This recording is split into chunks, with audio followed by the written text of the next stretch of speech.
Oi, tudo bem? Continuando a série de democracias e rupturas democráticas na segunda metade do século XX, nessa parte 2 eu começarei falando sobre o governo de Café Filho, que foi de 1954 a 1955. Se você é novo no canal, seja bem-vindo. Se está estudando para concurso, aproveita para dar um like, se inscrever no canal e ativar o sininho para não perder nenhum vídeo. Então vamos lá? Bom, após o suicídio de Vargas, nós tivemos um ano de governo de Café Filho, que foi de 1954 a 1955. João Fernandes Campos Café Filho foi presidente do Brasil entre 24 de agosto de 1954 a 8 de novembro de 1955. Ele era defensor de uma política econômica ortodoxa, reduzindo gastos públicos como combate às dificuldades da economia, além de limitar o crédito, criar uma taxa única de energia elétrica, que foi o Fundo Federal de Eletrificação, e a retenção automática do imposto de renda sobre os salários. Em 15 de janeiro de 1955, o presidente João Café Filho inaugurou oficialmente a usina de Paulo Afonso. Juscelino Kubitschek, que era conhecido como JK. O seu governo foi de 1956 a 1961. Juscelino Kubitschek lança seu plano de metas com 30 metas que deveriam ser alcançadas durante seu governo. Ele era parecido com o Plano SALT de Eurico Gaspar Dutra. A campanha publicitária tinha como slogan 50 anos em 5. No plano de metas, as áreas contempladas seriam a de energia, transporte, indústria de base, alimentação e educação. Com o plano de metas ocorreu a implantação da indústria automobilística, a abertura de novas rodovias, incluindo a Belém-Brasília, e a instalação da indústria da construção naval. Essa definição caiu em concurso público. Juscelino Kubitschek, conhecido como JK, foi presidente do Brasil entre 1956 a 1961 e o responsável pela construção de Brasília. Seu governo ficou marcado pela política desenvolvimentista. Para sustentar sua proposta desenvolvimentista, o governo JK organizou o Plano de Metas. Essa definição caiu em concurso público. Apesar de ter tido êxito com essa política desenvolvimentista em curto espaço de tempo, acabou tendo graves consequências como emissões de papel-moeda, ocasionou o aumento da inflação e, consequentemente, uma desvalorização da moeda, abertura da economia para o capital estrangeiro. As divisas geradas pelas multinacionais instaladas no Brasil eram desviadas para seu país de origem. Considerando o período de governo de Juscelino Kubitschek, que foi de 1956 a 61, podemos afirmar que o governo de JK estava inserido no contexto da Guerra Fria e que o desenvolvimento da indústria nacional foi fortemente associado à entrada de capitais estrangeiros no país. Essa definição caiu em concurso público. Durante seu governo, foi construído Brasília. A grande parte da mão de obra utilizada em sua construção veio do Nordeste, que foram em busca de emprego. Esses trabalhadores foram apelidados de candangos. A ideia de levar a capital do Brasil para o Planalto Central já existia desde o século XIX.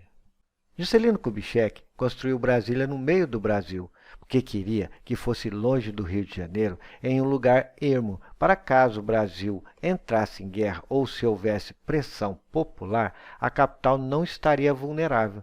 Além disso, ficaria mais fácil a ocupação do interior brasileiro, ou seja, seria um ponto estratégico da capital do país de integração política e econômica do Brasil. A produção industrial cresceu 80%. Durante seu governo, houve um grande avanço da industrialização do Brasil, mas às custas de aumento da dívida interna e externa do Brasil. Infraestrutura. O aumento de montadoras de automóveis no Brasil fez com que se investisse muito na construção de rodovias. Com isso, houve uma diminuição de investimento em ferrovias. Durante o governo de Juscelino Kubitschek, de 1956 a 1961, foram implementadas diversas medidas econômicas para modernizar e desenvolver a economia brasileira. Nesse contexto, foi criado um grupo de estudos econômicos chamado Grupo Executivo da Indústria Automobilística, era o GEA, em 1956. Essa definição caiu em concurso público.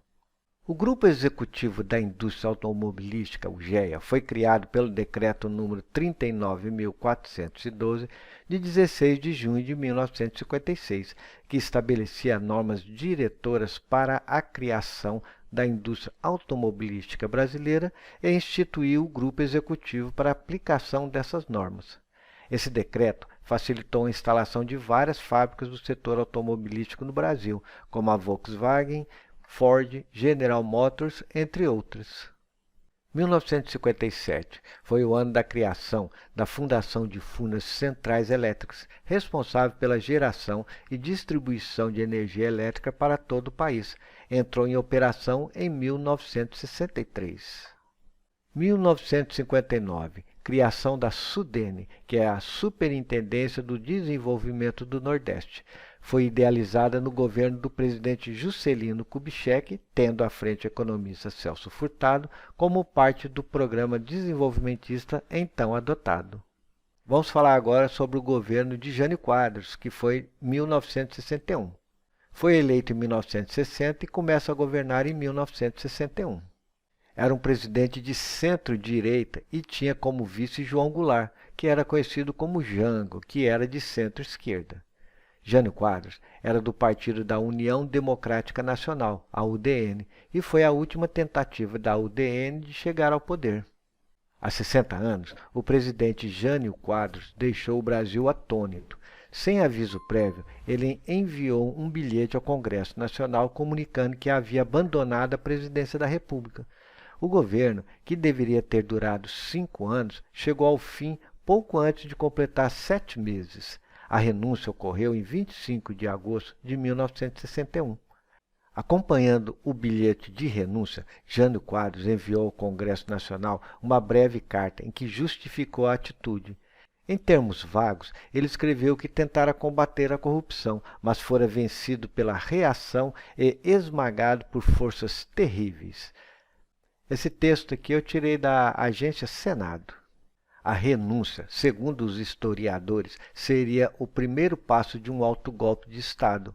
Pelos planos não declarados de Jânio, a renúncia não seria aceita pelo Congresso, pelas Forças Armadas e até pelo povo, que lhe implorariam que reconsiderasse. Ele, então, aproveitaria o clamor geral e, como condição para a volta, exigiria mais poder de mando do que o previsto pela Constituição de 1946. Tendo êxito o autogolpe, Jânio alcançaria o objetivo de se transformar num presidente com superpoderes ou até mesmo num ditador. Esse texto eu tirei também da agência Senado. O presidente Jânio Quadros sabia que as Forças Armadas não tolerariam a posse do vice João Goulart. Jango, como era conhecido, mantinha estreitas relações com sindicatos trabalhistas, muitos dos quais dirigidos por comunistas. Isso despertava nos militares mais identificados com a direita o medo de que o Brasil, governado por Jango, tomasse o caminho do comunismo.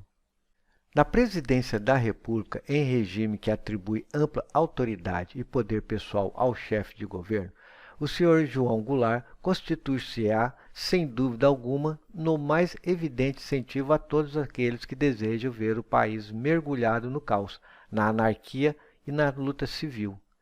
Esse texto foi o Manifesto dos Ministros Militares à Nação em 29 de agosto de 1961.